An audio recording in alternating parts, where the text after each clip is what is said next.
राम मंदिर के बाद एक बहुत ही बड़ा अपडेट। अब तक आपको शायद ये पता चल गया होगा कि आर्कियोलॉजिकल सर्वे ऑफ इंडिया को पुख्ते सबूत मिले हैं कि ज्ञानवापी मस्जिद नहीं बल्कि एक मंदिर है, जिसको कंसिडर करके 31 जनवरी 2024 को वाराणसी कोर्ट ने वहां पर हिंदूज को पूजा करने की परमिशन भी दे दिया है। जो इसका मतलब एट लीस्ट ये साइंटिफिकली प्रूफ हो गया कि ज्ञानवापी मंदिर को मोहम्मद खोरी ने ही तोड़ा था। हमें बताया गया है कि ज्ञानवापी मंदिर को औरंगजेब ने तोड़कर वहां पर एक मस्जिद खड़ी की, लेकिन क्या आप जानते हो वो मंदिर एक बार नहीं बल्कि 3 बार तोड़ी गई है, 3 अलग अलग लोगों द्वारा। लेकिन फिर भी हिस्टोरिकली हर बार हिंदू पक्ष ने वहीं पर मंदिर दोबारा खड़ा किया है। एंड फाइनली सबसे इंटरेस्टिंग बात इस केस में जानते हो ये कैसे प्रूफ हो पाए? वेल, इसमें मुस्लिम साइड से एक काफी बड़ी गलती हो गई। जिस एक गलती से ASI को 2 ऐसे मेजर प्रूफ्स मिल गए जिससे उन्होंने महज 19 डेज के अंदर ये डिक्लेयर कर दिया कि यस वहां पर मंदिर ही है। तो चलो इन प्रूफ्स को ना थोड़ा डिटेल में समझते हैं ताकि आपको कोई कन्फ्यूजन ना रहे। यहाँ पर वाकई में एक मंदिर था। ये कोर्ट ने मजबूर कैसे एक्सेप्ट किया, लेकिन स्वच्छ पूरे मुद्दे को समझने से पहले आप सभी को ये लेआउट ध्यान से देखना चाहिए। ये है वाराणसी का काशी विश्वनाथ मंदिर, जहाँ पर एट प्रेजेंट भगवान शिव की पूजा की जा रही है।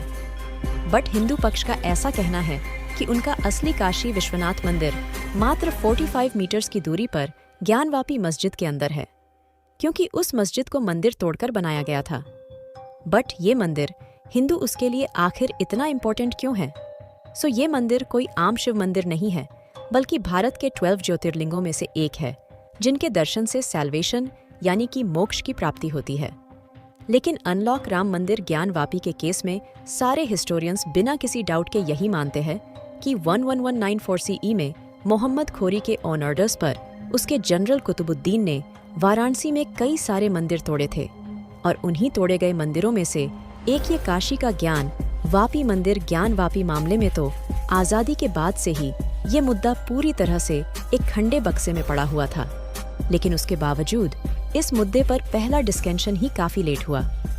1984 में जब दिल्ली में भारत के कोने कोने से आए 558 संतों ने मिलकर एक रेसोल्यूशन पास किया और इस पर अपने डिमेंड्स रखे कि उन्हें 3 मंदिर वापस से रिक्लेम करना है। नंबर 1 काशी, नंबर 2 मथुरा और नंबर 3 राम मंदिर। अब इस डिमेंड के ठीक 8 सालों बाद 18 सितंबर 19191 को PV नरसिम्हा राव की गवर्नमेंट ने एक काफी कंट्रोवर्शियल एक्ट पास किया, प्लेसेस ऑन ऑफ एक्ट। इस एक्ट के क्लॉज 4 में क्लियरली मेंशन्ड है कि 15 अगस्त 1947 के बाद से कोई भी रिलीजियस स्ट्रक्चर का रिलीजन नहीं बदला जाएगा।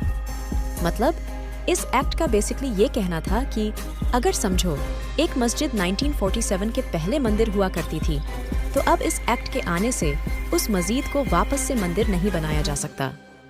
इस एक्ट का मीनिंग ये था कि राम मंदिर की तरह वापस से किसी और मंदिर का डिमेंड ना पेश किया जाए।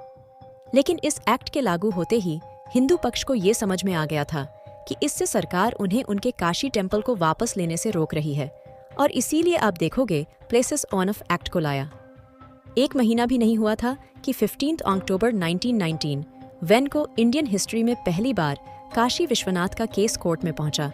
और डीड यू नो, ये केस खुद भगवान शिव ने ही फाइल किया था। अगर आप इस केस के डॉक्यूमेंट में देखोगे तो यहाँ पर भगवान स्वयंभू यानी कि शिव भगवान पहले कंटेंडर है और माँ श्रीनगर गौरी और गणेश जी दूसरे।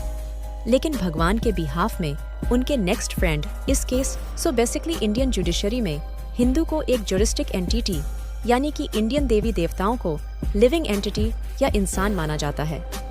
शुगर भगवान या उनसे जुड़ा कोई केस फाइल करना हो तब खुद भगवान को फर्स्ट पिटिशनर रखते हैं, और उनके बिहाफ में लड़ने वालों को यानी कि रियल सेंस में जो केस फाइल करता है उसे लीगल टर्म्स में नेक्स्ट फ्रेंड बोलते हैं।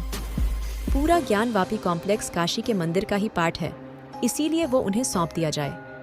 दूसरा, इलीगली बनाए गए मॉस्क को डेमोलिश किया जाए ताकि वहां पर वापस से ज्ञानवापी मंदिर को खड़ा किया जा सके। इसके बाद 19198 में भी एक केस फाइल किया गया था मुस्लिम पक्ष द्वारा प्लेसेस ऑन ऑफ एक्ट का ही हवाला देते हुए, लेकिन उसमें भी कुछ सब्सटेनिएट नहीं हो पाया। और फिर कहानी में आता है एक मेजर टर्निंग पॉइंट। अगस्त 2021 में जब 5 औरतों ने वाराणसी कोर्ट में एक पिटीशन फाइल किया, उनका कहना था कि मस्जिद के अंदर हमारे भगवान शिव माँ, श्रृंगार गौरी, गणेश जी और हनुमान जी हैं और हमें उनकी पूजा करने की परमिशन दी जाए। अब हुआ योग की। उनके इसी डिमांड को 1 साल बाद अप्रैल 2022 में वाराणसी सिविल जज ने कंसिडर किया और अजय कुमार मिश्रा नाम के एक एडवोकेट कमिश्नर को वीडियोग्राफी सर्वे करने का ऑन ऑर्डर दिया। ये ऑन ऑर्डर देते हुए कोर्ट ने कहा, चेक करो कि क्या सच में मस्जिद में भगवान है। अब अंत में सर्वे कंप्लीट करके उसे वाराणसी कोर्ट में सबमिट कर दिया गया और 23 मई 2022 को वाराणसी कोर्ट में वीडियोग्राफी सर्वे के फाइंडिंग्स में पता चला कि ज्ञानवापी मस्जिद में इंडीड हिंदू मंदिर का मलबा, हिंदू देवी देवताओं की मूर्ति और मस्जिद के पिलर्स पर हिंदू भगवानों की आइकोनोग्राफी मौजूद है। इनमें भी सबसे इम्पोर्टेंट थे 2 सबूत। नंबर 1, एक बड़ा पिलर जहां पे सिंदूर लगा हुआ था, जिसको पिटिशनर्स मां श्रृंगार गौरी बता रहे थे। नंबर 2, भगवान शिव का एक बड़ा शिवलिंग जो वासु खाने में सिचुएटेड है ना। वाजू खाना मस्जिद में नमाज के पहले हाथ पैर धोने वाली जगह को बोला जाता है। लेकिन इस क्लेम पर मुस्लिम पक्ष का कहना था कि ये एक शिवलिंग नहीं बल्कि एक फाउंटेन है और यही एक्चुअली में उनकी सबसे बड़ी गलती साबित हुई, क्योंकि इस मुद्दे पर एक डिबेट छिड़ गई तो सबसे पहले ये वर्डिक्ट दे दिया गया कि सबसे पहले बाजू खाने में हाथ पैर धोना बंद कर दिया जाए। दूसरी बात, अब तक तो वीडियोग्राफी सर्वे पब्लिक में रिलीज भी नहीं हुई थी, लेकिन कोर्ट ने ये जजमेंट दे दिया। अब उस मस्जिद पर एक hardcore evidence based scientific ASI survey conduct किया जाए, क्योंकि आमतौर पर वीडियोग्राफी सर्वे को उतना साइंटिफिक और रेडेबल नहीं माना जाता। सो बेसिकली इससे हुआ ये है कि जहां पर मेजॉरिटी हिंदूस और मुस्लिम को बाजू खाना के बारे में पता भी नहीं था, लेकिन इस डिबेट की वजह से वो न्यूज़ वायरल हो गया और सबको पता चल गया, जिससे प्रेशर बना और 19 डेज का एक एक्सटेंसिव ASI सर्वे वहां पर शुरू हो गया। और पिछले ही महीने 18 दिसंबर 2023 को ASI ने अपनी survey report Varanasi civil court में सबमिट की। जब राम मंदिर प्राण प्रतिष्ठा के ठीक 3 दिन बाद वाराणसी कोर्ट ने दोनों पक्षों को ASI की रिपोर्ट्स की कॉपी सबमिट की। मुस्लिम पक्ष ने तो इस रिपोर्ट के पब्लिक होने पर भी ऐतराज जताया, बट जैसे ही ASI का ये सर्वे पब्लिक हुआ, वैसे ही मीडिया चैनल्स ने इस कंक्लूजन पेज को बढ़ चढ़कर कवर किया। सो ऐसे कौन से प्रूफ्स थे जिनकी वजह से ASI ने सिर्फ 19 डेज में, एंड माइंड यू बिना खुदाई किए, सिर्फ सरफेस लेवल पर ही उन्होंने ऐसे प्रूफ्स इकट्ठा किए कि ASI ने अपने रिपोर्ट में क्लियरली लिख दिया कि यहाँ पे पहले एक हिंदू टेम्पल था। ये हम थोड़ी देर में डिस्कस करेंगे। इस मुद्दे और राम मंदिर के मुद्दे के बाद काफी सारे मुस्लिम भाइयों और बहनों को ऐसा लग सकता है कि ये हिंदूस उनके खिलाफ कर रहे इन इश्यूज को हर कोई एग्री करेगा। पॉलिटिकल और रिलीजियस लीडर्स बहुत पॉलिटिसाइज और रेडिकलाइज करते हैं, जैसे कि हेट फैलता है, क्योंकि वेल वोट बैंक पॉलिटिक्स की यही कड़वी सच्चाई है। लेकिन ऐसे माहौल में हमें ये cold hard to digest fact को एक्सेप्ट करना चाहिए कि ये दोनों साइड से प्रो हिंदू ऑर्गेनाइजेशन और प्रो मुस्लिम ऑर्गेनाइजेशन, क्योंकि इसी का नाम पॉलिटिक्स है, और जितना जल्दी हम इसे एक्सेप्ट कर ले उतना जल्दी इधर ट्रूथ विल सेट। बट यहाँ पर यह समझना बहुत इंपॉर्टेंट है कि ये एक्शन एंड मुस्लिम के अगेंस्ट नहीं लिया जा रहा है, बल्कि मुगल्स के अगेंस्ट लिया जा रहा है। उनके वजूद को इंडिया से मिटाने के लिए जिस तरह से ब्रिटिशर्स को भी मिटाया जा रहा है, जैसे आपने न्यू पार्लियामेंट बिल्डिंग में देखा, ऐसे में इंडियन मुस्लिम भी भारत के रिच कल्चर का उतना ही बड़ा पार्ट है जितना भारतीय हिंदूज है, लेकिन मुगल्स नहीं, जिन्होंने हमें कई सदियों तक लूटा। आज दुनिया भर में इंडिया की जो इमेज बन रही है वो भारतीय कल्चर के बेसिस पर बन रही है, क्योंकि भारतीय कल्चर हमें अपनी पहचान देता है। यही पहचान हमारी ब्रांडिंग है जो हमारे टूरिज्म इंडस्ट्री को सपोर्ट करेगी और हमारे जियोपॉलिटिकल एफिलिएशंस को, क्योंकि भारतीय कल्चर भारत तक की सीमित है और दुनिया भर में यूनिक है। और सबसे बड़ी बात, 140 करोड़ लोगों को यूनाइटेड करने की ताकत रखती है, जो इससे पहले हमारे इतिहास में कभी नहीं है। सो ऐसी कल्चरल ब्रांडी पोजीशनिंग भारत को एक विकसित देश बनाएगी, जिसका फायदा भारतीय हिंदू मुस्लिम दोनों को मिलेगा। पहला प्रूफ, भगवान की मूर्ति। इस पूरे ज्ञानवापी के ASI सर्वे में टोटल 55 पत्थर की मूर्तियां मिली हैं, जिनमें से 15 तो शिवलिंग ही थे। बट इसके अलावा भी वहां पर 5 मूर्तियां हनुमान जी की थीं, 3 गणेश जी की, 3 विष्णु भगवान की और 2 मूर्तियां थीं कृष्ण और नंदी जी की। इसे कंसिडर करते हुए ASI को ये पता लगा कि इस साइट पर पूजा हुआ करती। अब दूसरे प्रूफ्स थे। मंदिर के पिलर्स तो ASI ने अपनी रिपोर्ट में मूर्तियों के अलावा पिलर्स और स्टोन स्लैब के इंस्क्रिप्शंस का भी मेंशन किया है। जैसे फॉर एग्जाम्पल ये है स्टोन इंस्क्रिप्शन जिसमें क्लियरली राम लिखा हुआ दिख रहा है। इवन ज्ञानवापी में ऐसे भी कुछ पिलर्स है जहाँ पे कुछ इस टाइप के लोटस और ऐसे दिखने वाले त्रिशूल इंस्क्राइबेड है।